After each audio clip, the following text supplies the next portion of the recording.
Hello everyone, welcome to mathematics classes. आज मैं आप लोगों के लिए साधारण भिन्न का रिवीजन वीडियो लेकर आया हूं। इस वीडियो में मैंने वैसे प्रश्नों का ही रिवीजन करवाया है जिन प्रश्नों से संबंधित अन्य प्रश्न पूर्व के जो भिन्न के 5 वीडियो मैंने अपलोड किए थे उसमें अवश्य करवाया है। इस वीडियो को लाने का मेरा मुख्य उद्देश्य बस इतना ही है कि जितने भी भिन्न के प्रोसेस अभी तक मैंने वीडियो के माध्यम से आपको बताया है उसे पुनः रिवाइज कर लेना है।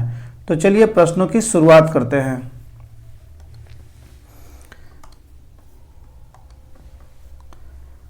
5/6 तथा 8/9 में निम्न भिन्न कौन है? निम्न भिन्न अर्थात छोटा भिन्न। तो इन दोनों में छोटा भिन्न कौन है? तो यहाँ है 5/6, यहाँ है 8/9। क्या करते हैं, जो अंश होता है उसके सामने गुना कर लिखते हैं। जैसे यहाँ है 5/6, यहाँ है 8/9। तो इसे गुना करेंगे। 9 को 5 से जब गुना करेंगे तो यहाँ 45 होगा। 8 को 6 से गुना करेंगे तो यहाँ 48 होगा। ठीक है, अब इन दोनों में छोटा कौन है? 45 छोटा है। तो कह सकते हैं कि 5/6 क्या है? छोटा होगा। तो इसका उत्तर हो जाएगा 5/6। मैंने यह भी बताया है कि 45, 5 को 9 से गुना किए तो 9 × 5 = 45। तो 5 इसलिए लिखा जाएगा क्योंकि अंश यहाँ पर 5 था, यहाँ नहीं, क्योंकि हर है, सिर्फ अंश का कैलकुलेशन होता है। तो 5 के सामने का कैलकुलेशन इसके साथ होगा, लेकिन लिखाएगा इसके सामने। तो इन दोनों में छोटा 45 हुआ, लेस देन चिन्ह का प्रयोग किया जाएगा। तो 5/6 छोटा हो गया, अर्थात इन दोनों में 5/6 छोटा है। आगे बढ़ते हैं।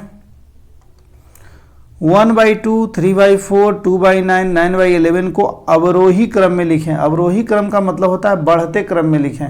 तो मैंने बताया था बढ़ते क्रम में सबसे पहले सबसे बड़ा को लिखते हैं, उसके बाद फिर बड़ा, फिर बड़ा, फिर बड़ा, इस तरह से बढ़ते जाते हैं।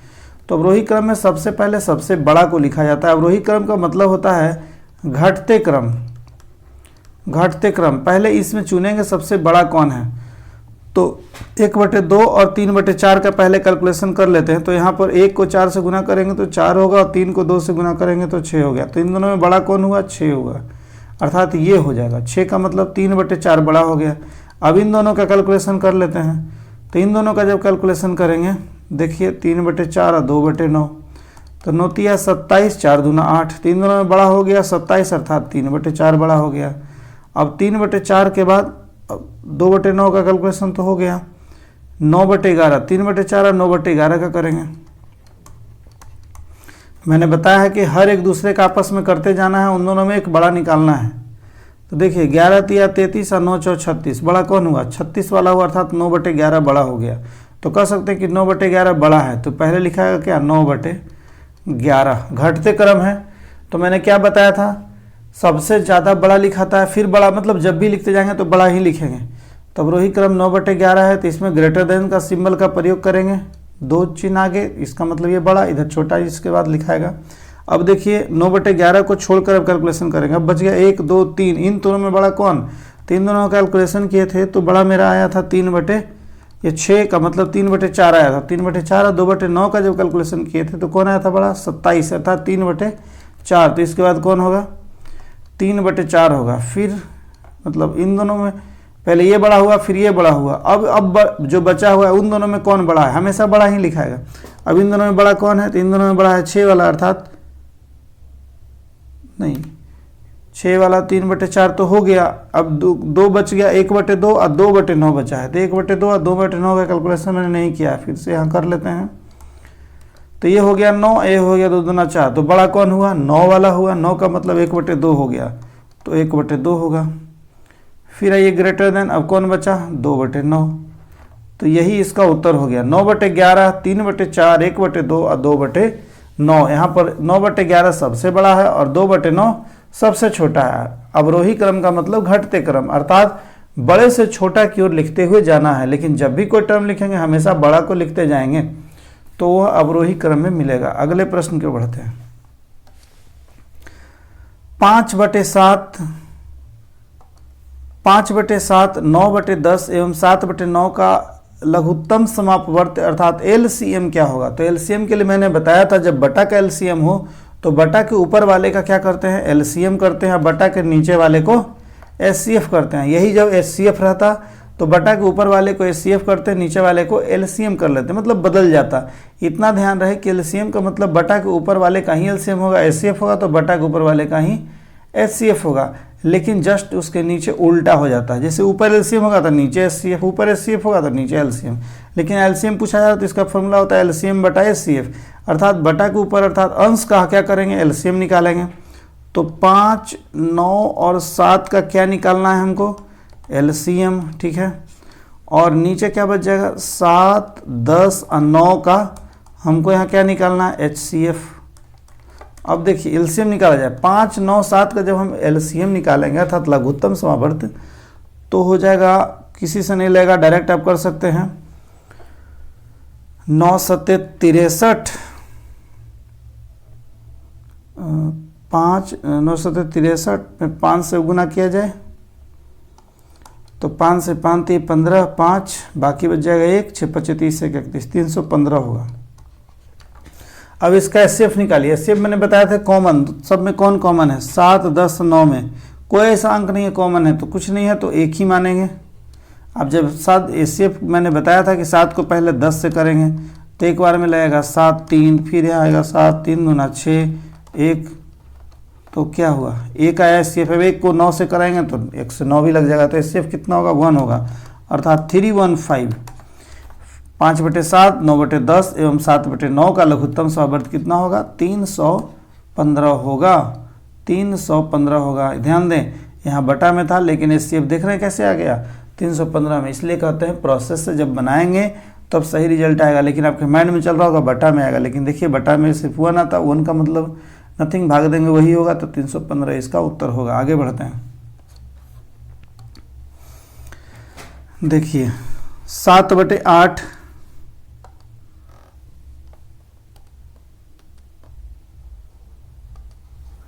7/8 भागे 9/8 गुना 4/9 प्लस 1/8।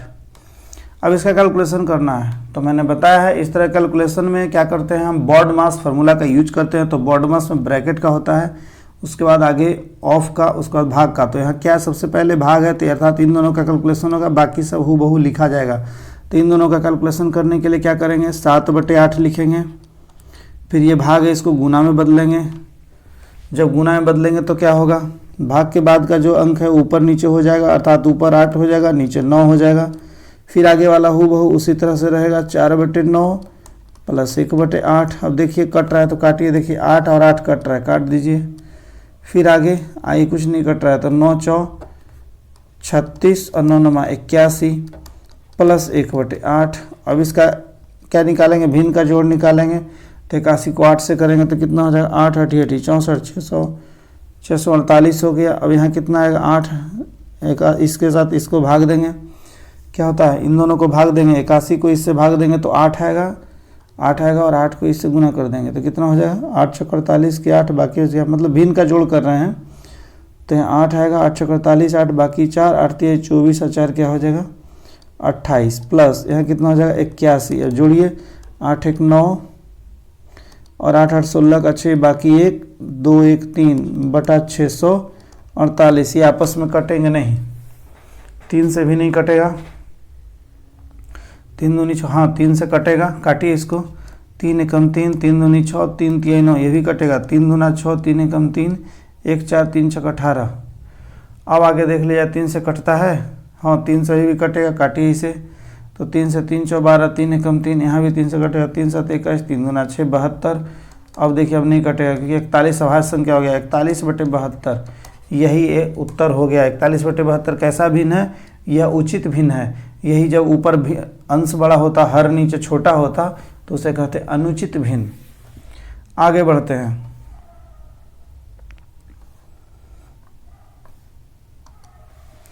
यदि किसी धन और उसके 5/8 भाग में अंतर 45 रुपये का हो तो धन ज्ञात करें। तो मैंने बताया था संख्या हो या धन हो तो उसको आप x मान ले, क्योंकि उसमें ये नहीं लिख रहा कि कितना धन है और उसका भाग के बारे में दिया है, तो मान लिया जाए कि धन बराबर x। अब कह रहा है यदि किसी धन मतलब x और उसके 5/8 भाग, यानी धन का, उसके मतलब धन का 5/8 भाग में अंतर मतलब माइनस कितना है, 45 रुपये का है। तो धन ज्ञात करें, इसका आप कैलकुलेशन करें। तो ये तो हो गया x माइनस 5x/8 बराबर 45। अब इसे भिन्न का घटाव करेंगे तो 8 हो जाएगा। यहाँ 8x माइनस 5 बराबर 45। अब यहाँ कीजिए 5 3 8, 3x/8 बराबर 45। 3 से काट दीजिए, 15 तिया 45। तो x/8 बराबर 15/1, तो यानी x बराबर 15×20 से 120। तो कह सकते हैं धन बराबर कितना उत्तर होगा, धन बराबर हो जाएगा 120। ठीक है, x माइनस x/5 लिखा था मैंने, इसको आपस में पहले भिन्न किया, भिन्न का घटाव किया, भिन्न का घटाव किया तो आ गया 3x/8। इधर तो ये लिखा है कि इन दोनों के बीच अंतर जो है 45 है, तो 45 से कैलकुलेशन करेंगे। और यहाँ भिन्न का दोनों तरफ भिन्न का फॉर्म है और बीच में बराबर है। मैंने बताया था दोनों तरफ जब बटा का प्रयोग किया जाता है तो क्रॉस मल्टीप्लिकेशन, x को इससे गुना करेंगे और 8 को 15 से, तो x बराबर 120 हो गया। आगे बढ़ते हैं। किसी धन का 1/3 भाग उसके 1/5 भाग से 100 अधिक है तो धन ज्ञात करें। सेम वही है, मान लेते हैं कि धन बराबर x। तो धन बराबर जब हम x मानेंगे तो क्या लिख रहा है, मान लेते हैं धन बराबर x। किसी धन का 1/3 भाग, तो यानी x का 1/3 भाग और उसके 1/5 भाग, फिर कह रहा है उसके 1/5 भाग से 100 अधिक है। मतलब इन दोनों के अंतर जो है वो कितना है, 100 है। इन दोनों के बीच अंतर 100 है। ये नहीं लिखा कि भाई ये आगे ये पीछे। ध्यान रहे कि इन दोनों कैलकुलेशन करेंगे तो माइनस आएगा तो हटाना नहीं है। देखिए कैलकुलेशन करते हैं तो ये हो गया x/3, ये हो गया x/5 और यहाँ हो गया 100, बीच में है माइनस। अब 3 5 का लघुत्तम 15 हो जाएगा, तो यहाँ हो जाएगा 5x माइनस 3x बराबर 100।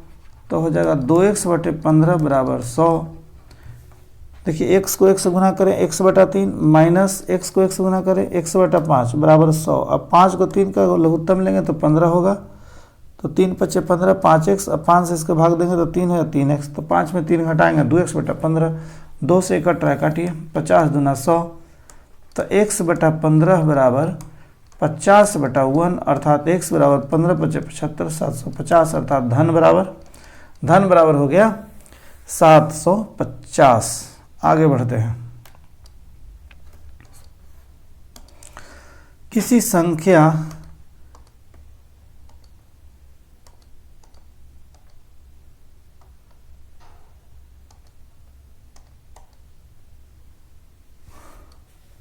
देखिए किसी संख्या को 16/25 से गुना करने के बदले 16/25 से भाग दें तो परिणाम 81 अधिक प्राप्त होता है। तो संख्या है। मैंने इस तरह के प्रश्न का 2 तरीके से बताया था, एक ट्रिक विधि और एक जनरल कैलकुलेशन विधि। तो मैं कोशिश करूंगा कि ट्रिक विधि से ही बताऊं क्योंकि कैलकुलेशन विधि थोड़ा सा बड़ा है और आगे भी कैलकुलेशन विधि मिलेगा, उसमें मैं बताऊंगा। लेकिन फिलहाल ये रिवीजन वीडियो है, इसलिए रिवीजन किया जाए क्विक विधि से। देखिए किसी संख्या के 16/25 से गुना किया गया और सेम 16/25 से यहाँ भाग दे दिया गया, मतलब एक बार गुना एक बार भाग। इन दोनों के बीच अंतर कितना है, 81 है। 81 परिणाम अधिक है। तो मैंने क्या बताया था कि एक बार 16 लिखेंगे और एक बार 25 लिखेंगे, इन दोनों को आपस में गुना करेंगे और जितना का अंतर आया वह भी लिखेंगे।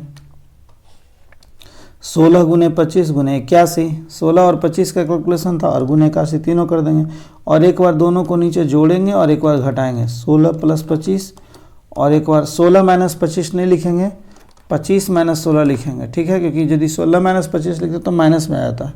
अब कैलकुलेशन कीजिए, 16 गुने 25 गुने 81 बटा, अब इसको जोड़िए, 6 5 11 का 1 बाकी 1 2 1 3 1 4 गुना, इसको कीजिए 6 9 15, 9 6 15, 9 हो गया। ठीक है, अब जो कट रहा है काटिए, 9 9 81 9 हो गया। ओके, अब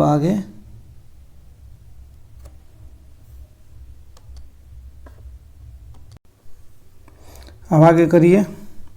16 को 25 से जब गुना करेंगे और 9 इन तीनों को जब गुना करेंगे कीजिए तो 25 नमा 225 और इसको 16 से गुना कीजिए। 16 पच्चे 80, जीरो बाकी 8, 16 दूनी 32, 8 40, जीरो बाकी 4, 16 दूनी 32, 4 36। तो यहाँ हो जाएगा 3600/41। तो वह संख्या कितना होगा? 3600/41 हो गया। यह रेयर है कि आपका यह जो उत्तर है यह एक बटा के फॉर्म में आया, लेकिन ऐसा होगा नहीं। जब आप इसको कैलकुलेशन करेंगे तो हमेशा एक संख्या के रूप में जैसे 30, 22, 40 इस तरह से आएंगे, बटा के फॉर्म में नहीं आएगा। तो कोई नहीं, आप इस तरीके से बनाएंगे तो आपका यह उत्तर हुआ। और यदि इसे कोई जनरल जो मैंने विधि बनाया था सेकंड तरीके से, तो उससे भी बनाएंगे तो इसका उत्तर यही आएगा 3600/41। इसका सही उत्तर हो गया 3600/41। इसके फार्मूला को याद रखेंगे, 16 गुना 25 गुना 81 बटा एक बार जोड़कर एक बार घटाकर। चलिए आगे बढ़ते हैं। देखिए, किसी संख्या के 1/3 व 1/4 का योग 56 हो तो संख्या है। यहाँ भी कह रहा है संख्या है, तो संख्या पहले मुझे मानना पड़ेगा। मान लिया जाए कि संख्या बराबर x, कह रहा है संख्या के 1/3, तो संख्या x का 1/3 और वह 1/4, यानी इसी संख्या का फिर 1/4। संख्या का 1/3 1/4 का योग, मतलब इन दोनों के बीच योग का चिन्ह है, बराबर है 56। तो करिए आगे कैलकुलेशन, x/3 प्लस x/4 बराबर है 56। अब क्या करेंगे? 3 और 4 का लघुत्तम लेंगे तो 4 तिहाई 12। यहाँ हो जाएगा 4x प्लस 3x बराबर 56। तो 4 3 7x बटा 12 बराबर 56। 7 से काटिए, 7 8 56। तो x/12 बराबर 8/1। तो x बराबर हो गया 12 8 96। तो कह सकते हैं कि संख्या बराबर कितना हो गया? संख्या बराबर 96। फिर से समझे, कह रहा था एक किसी संख्या का 1/3, तो संख्या मान लिए x, तो क्या करेंगे? x का 1/3 और 1/4, इसका योग दिया है 56। x/3 x/4 बराबर 56। इसका भिन्न का जोड़ करेंगे तो 4x प्लस 3x/12 होगा, 7x हो जाएगा। 7 से 1 रहा 7 8 56। तो x/12 बराबर 8/1, कुछ नहीं तो एक दोनों तरफ बटा का चिन्ह है, तो क्रॉस मल्टीप्लीकेशन 1 को 1 से गुना करें। x 12 को 8 से 12 8 96। तो संख्या बराबर 96। आगे बढ़ते हैं। x का 1/3 27 से कितना कम है? कह रहा है x का 1/3 27 से कितना कम है? 27 से कितना कम है वो पूछ रहा है। तो पहले आप 81 का 1/3 निकालते हैं। 81 का 1/3 का मतलब ये होता है, 81 का मैंने गुना 1/3 मतलब 1/3। 3 से गुना करेंगे तो कितना? 3 से कटेगा 27 तिहाई 81, तो बराबर कितना हो गया? 27। 81 का 1/3 मतलब 27 हो गया। अब ये पूछा जा रहा है 27 से कितना कम है? तो 27 से कम नहीं है, 27 ही है। तो कितना कम है? तो 0 कम है, 1 का भी अंतर नहीं है, तो लिख सकते हैं 0 कम है। मान लीजिए यहाँ 28 होता तो क्या लिखते? 1 अधिक है। मान लीजिए यहाँ 25 होता, कहता कितना कम है? तो 27 और 25 में कितना का अंतर होता है? 2, तो लिखते हैं 2 कम है। तो यहाँ जब हम 81 का 1/3 निकाले तो 27 या 81 डायरेक्ट आ गया। कह रहा है 27 से कितना कम है? तो 27 से कुछ भी कम नहीं है, लिखेंगे 0 कम है। इसका उत्तर होगा 0। चलिए आगे बनाते हैं। देखिए यहाँ दोनों तरफ बटा का प्रयोग किया गया। मैंने बताया बटा वाले क्या करते हैं? क्रॉस मल्टीप्लिकेशन, ऊपर वाले को नीचे से, नीचे वाले को ऊपर से करिए। जब 9 को करेंगे तो यहाँ हो जाएगा x - 2 और यहाँ हो जाएगा 7 को करेंगे तो x + 2। ठीक है, हमको x का मान चाहिए। इसको गुना कीजिए, 9 को पहले x से गुना करेंगे 9x होगा, 9 को 2 से करेंगे 18 होगा, 7 को 1 से करेंगे 7x होगा, प्लस 7 दूना 14। अब क्या करते हैं? x को एक तरफ लिखते हैं। देखिए x 9x है, इधर 7x है, x को एक तरफ कर लेते हैं 9x, और 18 को ये जो अंक वाला है उसको उधर कर लेते हैं, जिधर x के साथ है उसको एक तरफ। तो 9x है, 18 को उधर ले जाना, इसको छोड़ देते हैं। अब इधर से 7 है, इसको इधर लाएंगे बराबर के इस तरफ। इधर 9x को तो लिख लिए, लेकिन 7x को इधर लाएंगे प्लस में, इधर अगर माइनस में होगा तो -7x।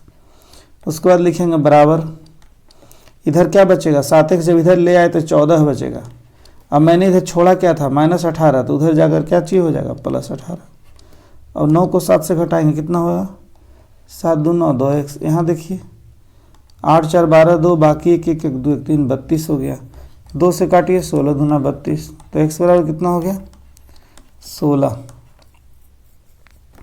x बराबर हो गया 16, तो यहाँ उत्तर होगा 16। कुछ नहीं करना था, दोनों तरफ क्रॉस मल्टीप्लिकेशन करना था।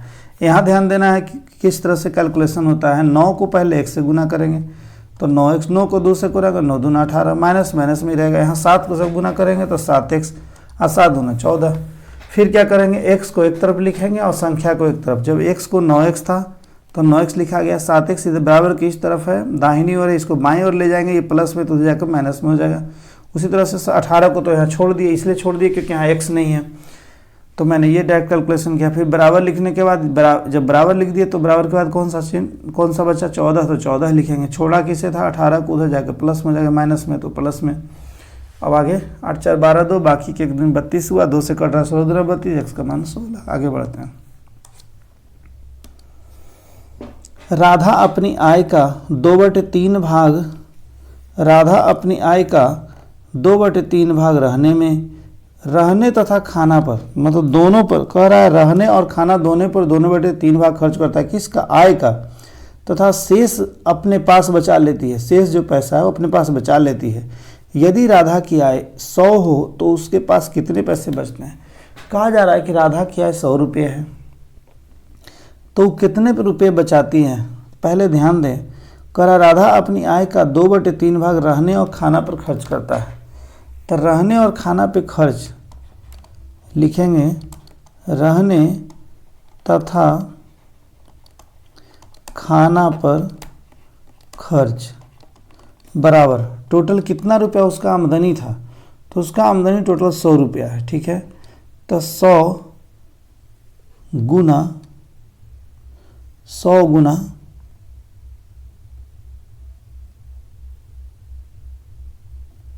देखिए कितना अपने पास बचा लेता है।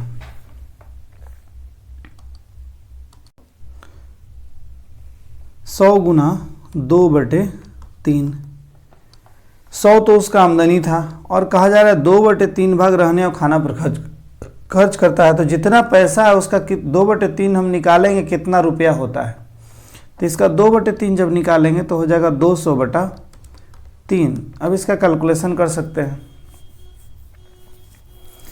तो देखिए 200/3 हो जाएगा। इतना रुपया क्या करता है, रहने खाना पर खर्च करता है उसको राधा खर्च करती है। तो एक और अपने पास कितना बचा लेती है, तो इसके बाद जो बचेगा वो इसका पैसा बचेगा। बचा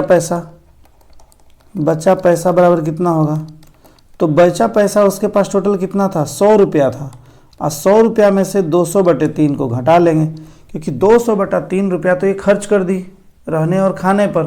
तो इसके पास बचा कितना, तो 100 रुपया में से इसको माइनस कर देंगे, जो बच गया उसके पास वो शेष पैसा है। अब 100 को इसके साथ भिन्न का घटाव करेंगे तो 3 हो जाएगा, 300 - 200 अर्थात 100/3, तो कितना हो जाएगा 33 × 99 33.33 रुपया इसका लगभग उत्तर होगा। इतना रुपया उसके पास सेविंग में जाएगा 100 रुपया में से। फिर से समझें, कहा जा रहा था वह राधा अपनी आय का 2/3 भाग रहने तथा खाना पर खर्च करती है। तो रहना और खाना पर खर्च है, शेष अपना पास बचा लेती है। यदि राधा की आय 100 हो तो 100 रुपये का 2/3 भाग रहने और खाने में खर्च होता है। तो 100 का 2/3 का मतलब हो गया 200/3। तो इतना तो उसका खर्च हो गया। उसके बाद बचा कितना था, 100 में से जो खाना खर्च हो गया उतना बच गया। तो 100 - 200/3 ये बचा पैसा है। इसका भिन्न का जब घटाव करेंगे तो आएगा 100/3। इसको 3 से भाग देंगे 33.33। तो यही उसके पास पैसा बचेगा उस आमदनी में से खर्च करने के बाद। चलिए आगे बनाते हैं। एक बांस का 2/5 भाग जल में तथा शेष 10 मीटर पानी की सतह से ऊपर हो तो बांस की कुल लंबाई होगी। यहाँ बांस की लंबाई पूछी जा रही है कि कुल कितनी लंबाई होगी। तो मान लेते हैं कि बांस की लंबाई बराबर x। कुल लंबाई कितना है, x है। एक बांस का 2/5 भाग जल में है, ठीक है। तो जल में कितना है बांस, x × 2/5 अर्थात 2x/5 किस में है, जल में है। और कह रहा है 10 मीटर पानी की सतह से ऊपर, यानी जल के सतह, पानी का मतलब जल, 10 मीटर जो है जल के सतह के ऊपर है। तो मुझे पहले ये निकालना होगा कि जल से ऊपर कितना भाग है। तो जल में तो 2x/5 है, तो जल से ऊपर कितना होगा, जल से ऊपर तो टोटल x मैंने माना था, तो x माइनस 2x/5, मतलब टोटल में से जो जल के अंदर है उसको जब घटाएंगे तो जो बचा होगा वो जल से बाहर का निकलेगा। देखिए यहाँ समझें, मान लीजिए ये जल है, यहाँ बांस कोई गड़ा है, ठीक है। तो कह रहा है कि टोटल लंबाई मैंने x मान लिया, जल में कितना है, तो ये 2x/3 है, यहाँ से यहाँ 2x/3 है। मुझे इसका मान निकालना है, तो क्या लिखेंगे, जल से ऊपर वाला का मान, यहाँ लिख तो रहे, जल से ऊपर की लंबाई कितनी होगी, तो टोटल लंबाई मतलब x माइनस 2x/5 यहाँ की लंबाई। टोटल लंबाई में से यहाँ तक की जब लंबाई घटाएंगे तो सिर्फ ये लंबाई का मान निकलेगा। अब यहाँ भिन्न का घटाव है, करिए 5 होगा, तो 5x माइनस 2x तो हो जाएगा 3x/5, ठीक है, 3x/5। लेकिन यहाँ दिया है क्या, यहाँ दिया है कि 5 में से 2 जाएगा 3x/5, शेष 10 मीटर पानी की सतह के ऊपर है। तो क्या लिखेंगे, 10 बराबर है 3x/5, क्योंकि 3x/5 क्या है, पानी से सतह ऊपर है, लेकिन ये x के फॉर्म में है, लेकिन संख्या के फॉर्म में लिखा है कि 10 मीटर है। तो 10 बराबर 3x/5, इसके नीचे कुछ नहीं तो 1, तो 50 बराबर हो जाएगा 3x, तो 50/3 बराबर हो जाएगा x। तो x का मतलब कितना हो गया, 50 को 3 से जब भाग देंगे 16×3 = 48, 16.2, 16×3 = 48, 2 50, 2 0, 16.66 इसका उत्तर होगा x का मान। और यही x का मान का मतलब क्या हो गया, यह बांस की लंबाई है, अर्थात 16.66 जो है क्या है, बांस की कुल लंबाई है। क्लियर, आगे बढ़ते हैं। चलिए अब आगे कोई प्रश्न नहीं है, ये लास्ट प्रश्न था। तो यदि मेरा वीडियो आप लोग को अच्छा लगा हो तो प्लीज़ मेरे चैनल को लाइक, शेयर और सब्सक्राइब करना ना भूलें, ताकि हर वीडियो का नोटिफिकेशन आपको सबसे पहले मिलता रहे। और इसी तरह का प्रश्न का यदि आप रिवीजन करना चाहते हैं तो डिस्क्रिप्शन बॉक्स में टेलीग्राम का लिंक दिया है, उस लिंक को ज्वाइन कर आप प्रतिदिन दिए जाने वाले 4-5 मैथ के प्रश्न का आप अभ्यास कर सकते हैं। तो मिलते हैं अगले वीडियो में। Thank you for watching.